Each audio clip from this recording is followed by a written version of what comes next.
受到风台影响，这屏东嘉东外海的光电铺台呢，若去互这海影线来到岸边，甚至流去高雄的林园海边啊。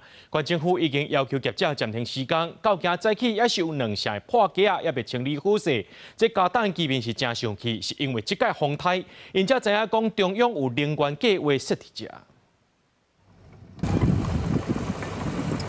怪手甲铺台拖到破岸边，刷落来交互吊车吊到拖车面顶再走。这一座一座的铺台，拢是迄当环保科技公司伫嘉东外海进行的海上光电开发计划。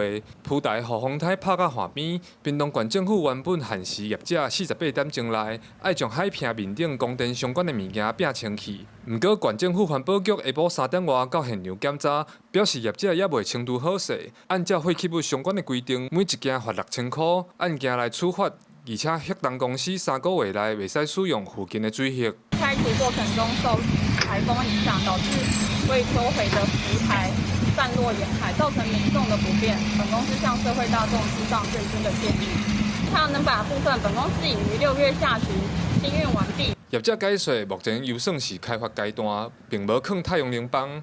屏东县政府指出，这件是迄档公司执行经济部核定的离化太阳光电系统铺台技术开发计划，放伫嘉东乡甲枋寮乡外海大约3公里的所在。毋过，当地居民拢讲，若毋是拄着风台，伊根本毋知影外海有这物件，甚至阁有高雄的民众发现铺台流到林园的渔港。啊嘛是经过这个风台讲起来，阮才会知讲，原来伊了有建设迄种物件，无我们哪会知影？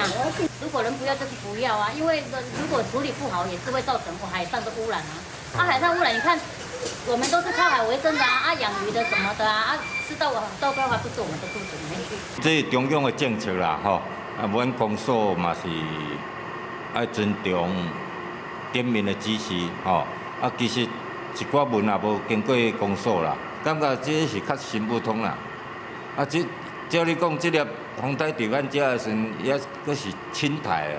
居民对中央的政策无甲地方参详，拢表示不满，嘛惊讲影响到船仔的出入。